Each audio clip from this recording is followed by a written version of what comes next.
Hey, what is up, mortals? It is Sam Gabriel here with a new video for you. Welcome to part 8 of What If Deku Was Quirkless. I just wanted to greet you guys by just saying sit back and relax, you're in for a treat, so we begin. As Team Midoriya waited for the event to start, the green-haired boy looked at his hand.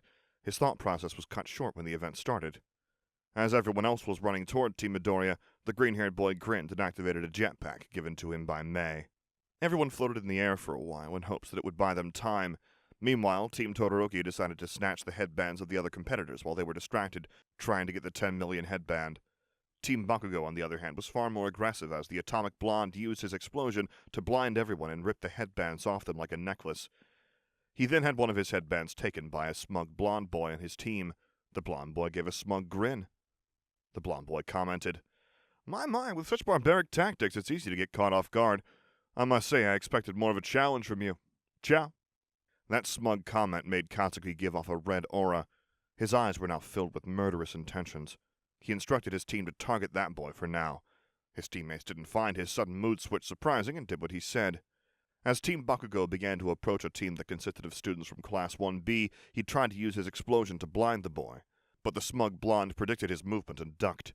He then grabbed Katsuki's arm with his left hand, and with the other he used an explosion that was similar to his. What the hell? The Atomic Blonde muttered as he was caught off guard by the explosion. You have quite an impressive quirk, but will it be enough to beat me? The smug blonde commented as he made many explosions in his hand.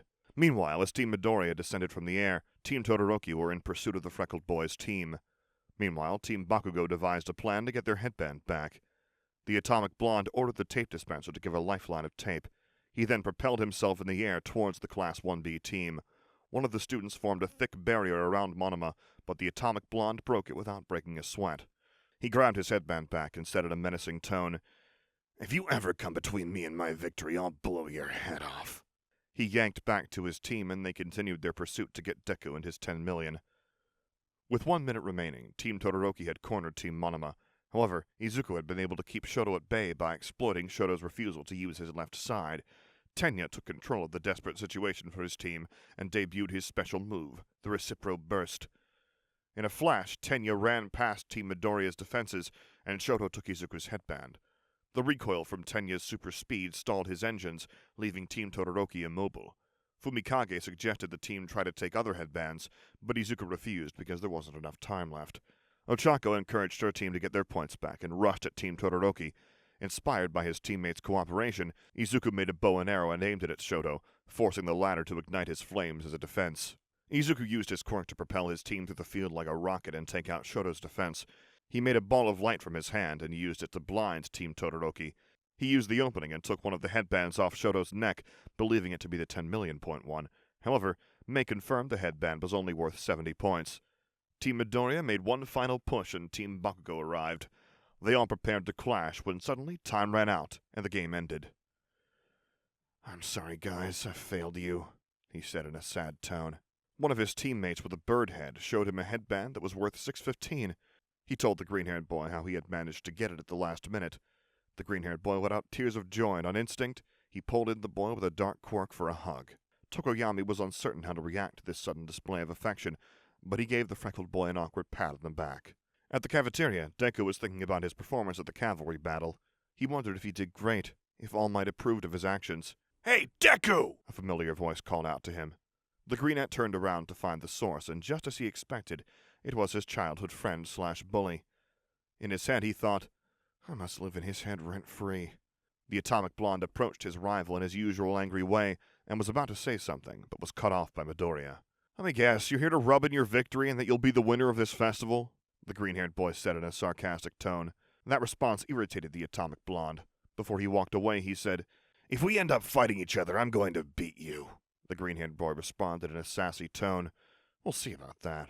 After both boys finished their bickering, the brown-haired girl called for Izuku to stand next to her in line, and he did. They talked about how he did in the cavalry battle, and she complimented Deku for his bow and arrow trick. After lunch, Midnight then announced the brackets of which students would be fighting in the tournament. Much like in canon, 2 students forfeited from the match. Izuku was set to fight with a boy named Hitoshi Shinso. He was approached by the boy in question and was asked a question. Before Izuku could answer, he was stopped by his classmate with a tail. The purple-haired boy walked away with a devilish grin, like he had something planned for the greenette. A couple hours passed by and the arena was being set up for the matches. Deku and Ojiro were discussing Shinso and his quirk. Based on the description that was given to him, Midoriya came to the conclusion that it only activated if one answered his questions. The tail boy asked Izuku if he had a plan. The green-haired boy assured his classmate that he had that covered.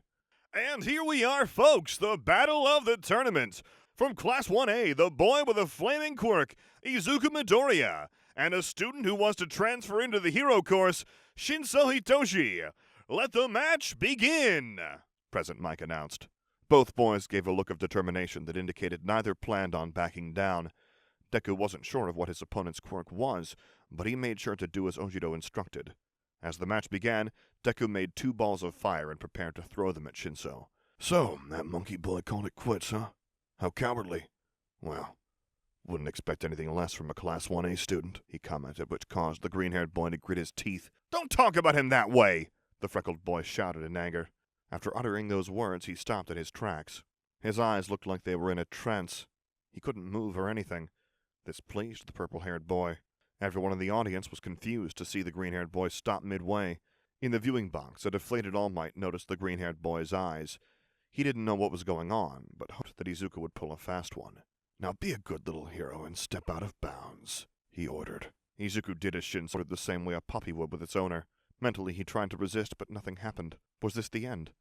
Was all his hard work going to go to waste? He stopped in the middle of his tracks, which confused the purple-haired boy. He was going to say something, but was interrupted by a screaming Izuku. Ow! Hot! Hot! Hot! The greenette shouted in pain. Shinso looked at what caused his quirk to wear off and saw half of Izuku's uniform was burnt. So, you managed to break free by sheer convenience. No matter. Want to know how this'll end? Shinso commented, hoping to catch the green-haired boy off guard. Izuku manipulated the fire that was burning him and put it out.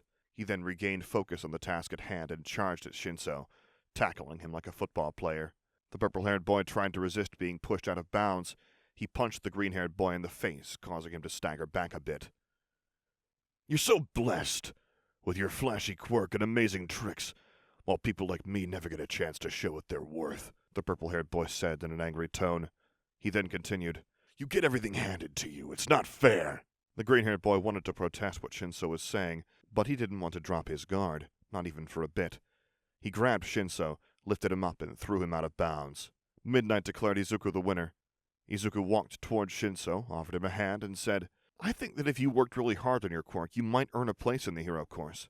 If it worked for me, then it'll work the same for you. I believe in you. Those words made Shinso see Izuku in a new light. He saw a beacon of hope. Thank you, the purple-haired boy muttered as he took the hand Izuku offered. They both walked out of the ring. Shinso was encouraged by his classmates for his performance. A couple minutes later, Izuku ran into All Might, who was impressed by the boy's actions. The green-haired boy blushed in embarrassment. It was nothing, really, although being caught on fire was not part of the plan. That was an accident, the greenette muttered. The number 1 hero chuckled at the comment, but he clarified what he meant. Young Midoriya, when you won the match and offered a hand to that boy, you gave him something that he thought he had lost. Hope.